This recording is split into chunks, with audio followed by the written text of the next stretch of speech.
Hi అండి. నమస్తే. Welcome to cook with Manju. పాలకూర పెసరపప్పు ఎలా ప్రిపేర్ చేయాలో చూద్దాము. చాలా చాలా టేస్టీగా ఉంటుంది.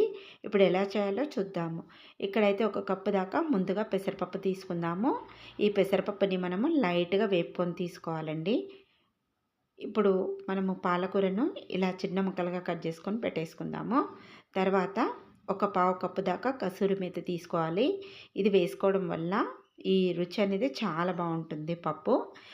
ఇంకా మనం పచ్చిమిర్చి తీసుకోవాలి. తర్వాత వెల్లుల్లిపాయలు తీసుకోవాలి.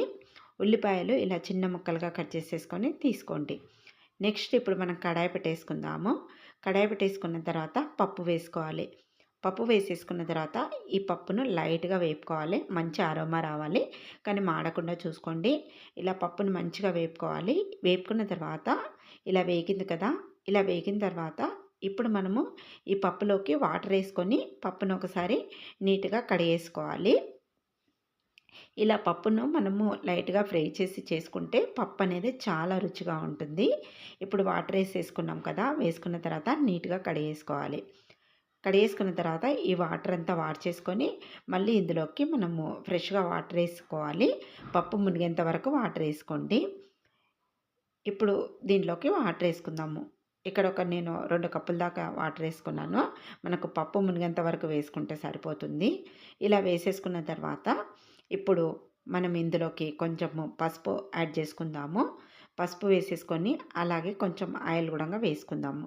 ఇలా వేసుకోవడం వల్ల పొంగకుండా ఉంటుందన్నమాట పప్పు.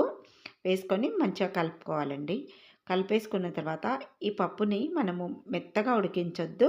ఒక 50% మాత్రమే పప్పును ఉడికించుకోవాలి. ఇక్కడ చూస్తున్నారు కదా! పప్పు అనేది ఇలా ఉడకాలి. మరీ మెత్తగా ఉడికించకండి. ఇలా పలుకు మీద ఉండాలి. ఒక 50% మాత్రమే ఉడకాలన్నమాట పప్పు. ఇప్పుడు పప్పు రెడీ అయిపోతే పక్కన పెట్టేసుకుందాము. నెక్స్ట్ ఇప్పుడు కొంచెం వాటర్ తీసుకొని ఇందులోకి సాల్ట్ వేసేసుకొని పాలకూర వేసుకొని బాగా నీట్‌గా కడిగేసుకోవాలి. పాలకూరనంతా మంచిగా కడిగి పక్కన పెట్టేసుకోవాలి. ఇలా పాలకూర కడిగేసుకున్న తర్వాత నెక్స్ట్ మనం ఇప్పుడు ఒక బౌల్లోకి వేసి పెట్టేసుకున్న తర్వాత మనము పప్పు ప్రిపేర్ చేసుకోవాలి. ఈలోగా కొన్ని వెల్లుల్లిపాయలు తీసుకొని కచ్చాపక్కగా దంచుకోవాలి. వెల్లుల్లిపాయలు వేసుకోవడం వల్ల ఫ్లేవర్ అనేది చాలా బాగుంటుంది పప్పుకి. కంపల్సరీగా వేసుకోవాలి. ఇప్పుడు పచ్చిమిర్చిని ఇలా మధ్యలోకి కట్ చేసుకొని తీసుకోవాలి. నెక్స్ట్ కడాయి పెట్టేసుకొని ఈటెక్కిన తర్వాత కొద్దిగా ఆయిల్ వేసుకోవాలి. ఆయిల్ వేసేసుకున్న తర్వాత ఇప్పుడు ఇందులోకి కొంచెం జీలకర్ర వేసేసుకుందాం. తర్వాత కొన్ని ఆవాలు వేసుకోవాలి.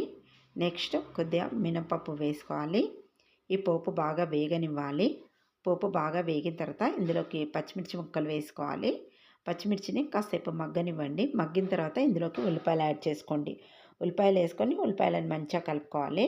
ఉల్లిపాయలను మగ్గనివ్వాలండి. ఇలా మగ్గిన తర్వాత ఇప్పుడు తొందరగా మగ్గాలంటే కొంచెం ఉప్పు అనేది యాడ్ చేసుకున్నామంటే ఉల్లిపాయలు తొందరగా మగ్గిపోతాయి అన్నమాట. ఇలా మగ్గిన తర్వాత కొద్దిగా కరివేపాకు వేసుకొని కలుపుకోండి. తర్వాత మనం దంచి పెట్టేసుకున్న వెల్లుల్లి వేసుకోవాలి. వెల్లుల్లి వేసుకొని మంచిగా కలిపేసుకోవాలి. వెల్లుల్లి వేసుకున్నాం కదా! నెక్స్ట్ ఇప్పుడు మనము ఇందులోకి కొద్ది పసుపు వేసుకుందాము. పసుపు వేసుకొని కలిపేసుకున్న తర్వాత ఇప్పుడు ఇందులోకి కసూరి మేతి వేసుకోవాలి. కసూరి మేతి వేసుకొని మంచిగా ఉల్లిపాయలో కలిసేటట్టు కలుపుకొని మంచిగా కాసేపు నూనెలో మగ్గించుకోవాలి. ఇలా మగ్గిన తర్వాత ఇప్పుడు ఇందులోకి పాలకూర వేసుకోవాలి.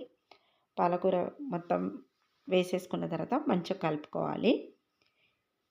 ఇలా పాలకూరనంతా కలుపుకొని దగ్గరికి అయ్యేంత వరకు మగ్గించుకోవాలి. వాటర్ వేయొద్దు.